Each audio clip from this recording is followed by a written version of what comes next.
नमस्कार, मैं अनीता कुमावत आदर्श विद्या मंदिर माध्यमिक बिलाड़ा से हिंदी विषयाचार्य। आज हम कक्षा अष्टमी विषय हिंदी का पहला पाठ ध्वनि का अध्ययन करेंगे। ध्वनि पाठ के कवि हैं सूर्यकांत त्रिपाठी निराला। सबसे पहले हम सूर्यकांत त्रिपाठी निराला के जीवन की सामान्य जानकारी प्राप्त करेंगे। सूर्यकांत त्रिपाठी निराला का जन्म पश्चिम बंगाल के महिसादल में सन 1896 में हुआ। निराला जी रामकृष्ण परमहंस और विवेकानंद की विचारधारा से विशेष रूप से प्रभावित थे। इस कविता के माध्यम से कवि ने हमें निरंतर आशावादी, उत्साहपूर्ण जीवन जीने का संदेश दिया है। अब हम इस पाठ के शब्दार्थ देखेंगे। मृदुल, मृदुल का अर्थ है कोमल। पात, पात का अर्थ है पत्ते। गात, गात का अर्थ है शरीर। स्वप्न, स्वप्न का अर्थ है सपना। कर, कर का अर्थ है हाथ। निद्रित, निद्रित का अर्थ है निद्रामग्न या सोई हुई। प्रत्युष, प्रत्युष का अर्थ है प्रभात या सवेरा। तंद्रालस, तंद्रालस का अर्थ है आलस्य से ग्रस्त। मनोहर, मनोहर का अर्थ है सुंदर। मैंने इस कॉपी में भावार्थ लिखा है, लेकिन इस पाठ का हम सस्वर वाचन भी करेंगे। इस पाठ का सस्वर वाचन। अभी न होगा मेरा अंत, अभी अभी ही तो आया है मेरे जीवन में मृदुल बसंत। अभी न होगा मेरा अंत। यहाँ कवि सूर्यकांत त्रिपाठी निराला कह रहे हैं, कवि कह रहे हैं कि जिस प्रकार बसंत ऋतुओं का, बसंत ऋतुओं का राजा है, उसी प्रकार उसके यानी कवि के जीवन में भी युवा अवस्था का आगमन हुआ है। युवा अवस्था को कवि ने बसंत की भांति माना है।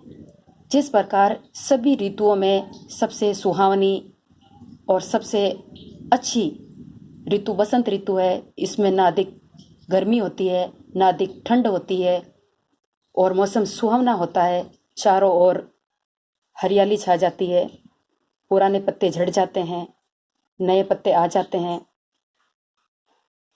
इसी प्रकार मानव जीवन में भी युवा अवस्था जीवन का बसंत काल है।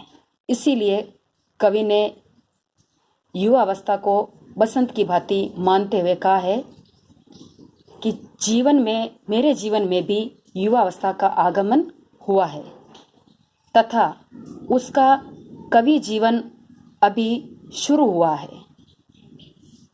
कहने का तात्पर्य यह है कि कवि के जीवन में आशा का संचार अभी हुआ है। उसका मन उत्साह और उमंगों से भरा हुआ है। अभी उसका अंत होने वाला नहीं है। जो व्यक्ति हताश और निराश हो जाए, अंत का मतलब होता है मरा हुआ, तो जो व्यक्ति हताश और निराश हो जाए उसे भी मरा हुआ ही कहते हैं।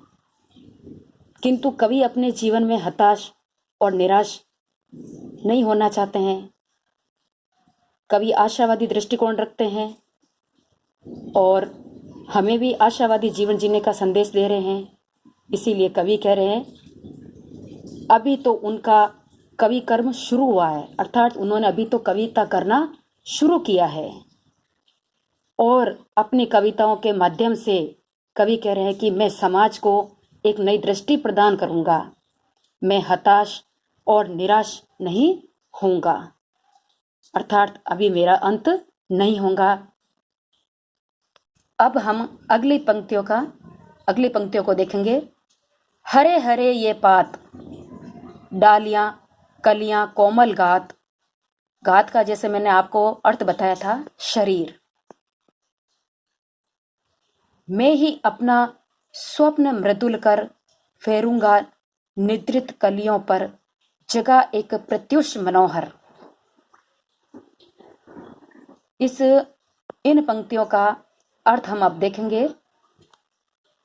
जिस प्रकार बसंत ऋतु के आगमन पर चारों ओर पेड़ पौधों पर हरे हरे पत्ते आ जाते हैं और वृक्षों की डालियां नए नए कोमल पत्तों और कलियों से ढक जाती है, उसी प्रकार कवि के जीवन में भी उत्साह, उमंग, आशा का संचार हो जाता है। वह अपने जीवन के इस काल से क्या तात्पर्य है यहाँ पर?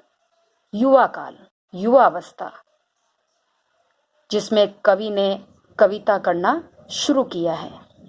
तो कवि कह रहे हैं कि मैं अपनी युवा अवस्था में अपनी रचनाओं के द्वारा समाज को, युवा वर्ग और संपूर्ण समाज को बहुत ऊंचाइयों तक ले जाना चाहूँगा, या कवि चाहते हैं। और कवि अपने स्वप्निल हाथों को नींद से अलसाई कलियों पर फेरना चाहते हैं तथा उन्हें सुंदर प्रभात का संदेश देना चाहते हैं।